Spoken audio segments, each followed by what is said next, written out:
노틀담 대성당이 5년 만에 재개관을 했습니다. 제가 1등으로 들어가고 싶었는데 트럼프한테 세칙을 당했어요.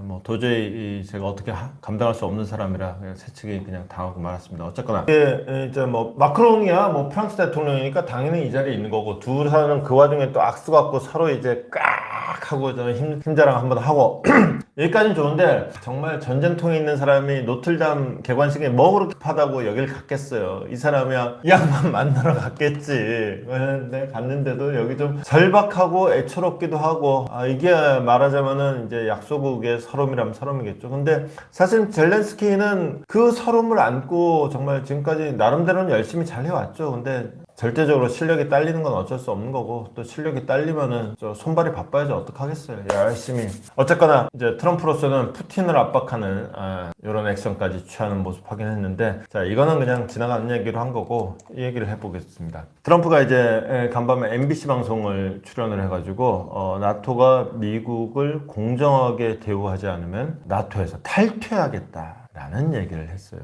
이 정확히 얘기하면은 이제 질문자가 질문을 하고 트럼프는 대답을 하는 형식인데, 영어에서 이제 absolutely 그러면은 이제 완전, 우리말로 그냥 그야말로 완전, 야 너 정말 멋지다 그러면, 너 정말 멋지지 않냐 그러면은 완전, 딱 그러면 진짜 완전 좋은 거죠. 그 질문의 취지에 전적으로 공감한다는 식으로 이런 식의 가능성을 언급을 했습니다. 그러면서 유럽이 이중으로 미국을 이용한다, 그래서 청구서를 지불하면은 당연히 남아있을 거다인데, 그 청구서가 뭐냐면은 유럽이 GDP의 3%를 방위비로 써라. GDP의 3%라는 게 진짜 어마무시한 얘기거든요. 유럽 나토 회원국 중에서 GDP의 3%를 국방비로 쓰는 나라가 일단 미국이 있습니다.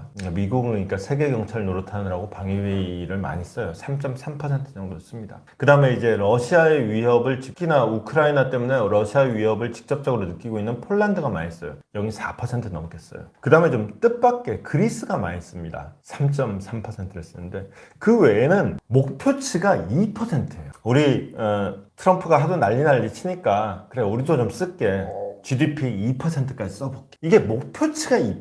그런데 3%를 써라. 그 목표치 1.5배를 더 쓰는, 지금 기준보다 2배 이상 쓰는 어마무시한 3%라는 게 얼마나 큰 거냐면요, 우리는 분단 국가잖아요. 그리고 법적으로 휴전 상태죠. 전쟁 상태예요. 전쟁 상태에 있는 우리가 지금 국방비를 얼마나 쓸 것 같아요? 국방비를 나라 예산 기준으로 하느냐 아니면 GDP 기준으로 하느냐에 따라서 숫자의 느낌이 전혀 달라지는데, 지금 트럼프는 GDP 기준 3%를 얘기한 거예요. 우리나라는 한번 맞춰보세요. 우리나라 몇 퍼센트나 쓸 것 같은지. 분단 국가예요. 지금 핵을 우리한테 겨누고 있는 적을 마주하고 있는 우리나라의 국방비는 GDP 얼마일까요? 어느 비중일까요? 우리나라가 GDP가 한 2,400조 되거든요. 우리나라가 예산 기준으로 하면은 한 9% 됩니다. GDP 기준으로 하면은 2.5%가 채 안 돼요. 2.4% 정도. 우리 GDP가 2,400조 정도 되니까 3%를 만약에 한다 그러면은 지금 한 59조 되는 국방 예산을 70조 이상, 거의 75조 정도로 늘려야 되는, 국방 예산만 현재보다도 15조 원 정도 더 써야 되는 엄청난 거야. 대충 느낌 오시죠? 근데 지금 북한을 적으로 언제 쳐들어올지 모르는 북한을 지금 바로 접경하고 있는 우리가 지금 GDP의 3%를 채 안 쓰고 있는데, 유럽에다가 3%를 써라. 유럽 사람들은 지금 미치고 팔짝 뛸 노릇이겠다. 이게 얼마나 이제 유럽 사람들을 당혹스럽게 할지, 그리고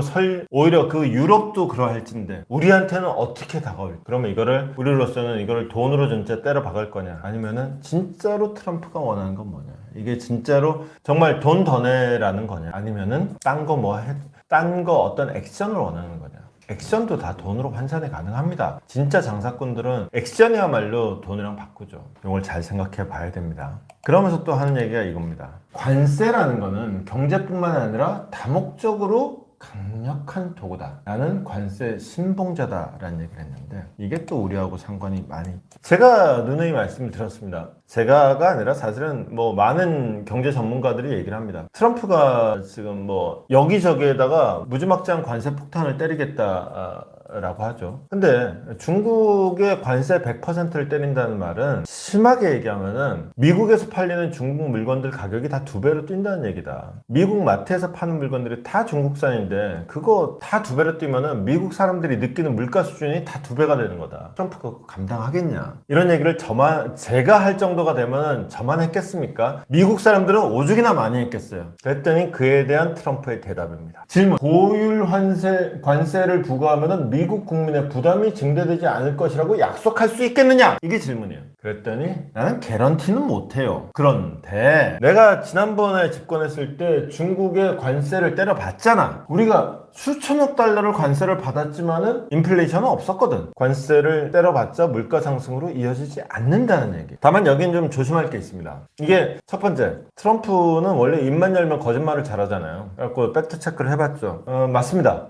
물가 상승은 없었어요. 그 당시에 이제 2018년쯤에 이제 중국에 25% 관세를 때렸어요. 그때 무역전쟁이 발발했었는데 그게 실제로 미국의 물가 상승으로 이어지지 않았어요.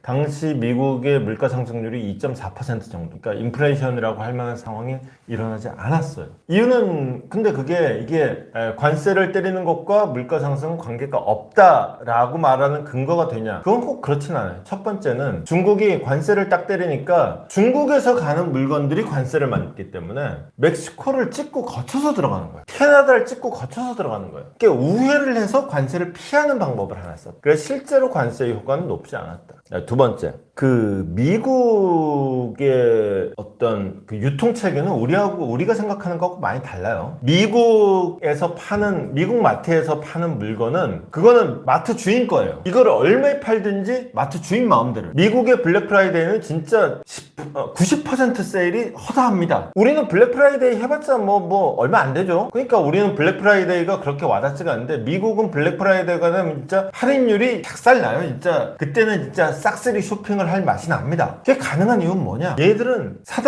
매대에다 올려놓은 물건이 다 가게 주인 거예요. 이거 못 팔면은 그거 다 자기가 손을 떠나요. 어쨌거나 떨이로라도 다 팔아 넘겨야 돼요. 이걸 얼마에 파느냐? 지 자유예요. 근데 지가 이거를 중국산 물건을 잔뜩 갖다 놨는데 이게 어느 날 물건 값을 2배로 올려야 되게 됐어. 이러면 안 팔리지. 그러니까 그 관세 부분의 손해 가게 주인이 감당하고 원래 가격 그대로 판 거예요. 그래서 충격이 흡수가 됐죠. 사실은 소매 판매점에 손해가 컸을 뿐이지 소비자들은 모르고 지나가. 그래서 물가 상승률에는 영향이 없었다. 이게 이제 두 번째 이유. 세 번째 이유는 그때는 중국하고만 갈등이 있어. 근데 지금은 멕시코, 캐나다, 심지어 이제 한국도 해가지고 그리고 그때는 중국이 25% 관세였어. 이제는 100% 관세. 전방위로 관세를 때리겠다. 이러면은 우회하기도 어렵고 그리고 소매 판매가 흡수하는 것 한계도 넘어선다. 이건 좀 경우가 다를 수 있다. 물가 상승으로 이어질 가능성이 크다. 세 번째. 그다음 네 번째는 뭐냐? 트럼프 1기 때는 의회가 민주당 의회였어. 그 정부가 마음대로 할 수 있는 일이 제한돼 있어요. 근데 이제 그 관세 정책을 하면서 동시에 이제 그 적극적인 확장 정책을 펴려고 그런단 말이에요. 재정 정책을 쉽게 얘기해서 돈을 뿌리려고 그런단 말이에요. 근데 그때는 돈을 마음대로 못 뿌렸어요. 근데 이번에는 관세를 매겨서 물건 가격은 올리면서 동시에 돈까지 푼다? 이거는 빨백중 인플레이션으로 이어질 수밖에 없어요. 1기 때는 인플레이션이 없었다라는 말은 true. 사실이다. 그런데 이번에도 그러면 인플레이션은 없을 것이다. Not true. 그러니까 이 양반이 대통령 되더니 좀 나아졌어요. 옛날에는 그냥 너무나도 천연덕스럽게 거짓말을 그냥 아무렇지도 않게 하더니 이제는 아는 거죠. 장담할 수 없고. 1기 때는 하여튼 없어. 이렇게 이해하면 되는데 그렇다고 해서 이 사람 신념은 이거 뭐 처음 한 말이 아닙니다. 주구장창 자주 하는 겁니다. 관세가 세상에서 가장 아름다운 말이에요. 기회 있을 때마다 하는 거죠. 관세 신봉자. 그러면서 이 사람이 근데 지금 중요한 얘기는 그 다음에 있습니다. 이게 이제 저는 주구장창 얘기하죠. 관세라는 거는 필연적으로 미국이 자기 발등 찍는 결과가 된다. 여기서 진짜 얘기하는 것처럼 관세 때렸다가는 미국 국민들이 들고 일어난다. 트럼프가 자기 발등 찍는 거다. 라는 말씀을 드리는 건데 근데 얘 왜 자꾸 이렇게 관세 얘기를 하냐? 본심은 여기 나옵니다. 전쟁이나 다른 문제가 있을 때에도 나는 관세로 그걸 막는다. 관세는 꼭 이게 단지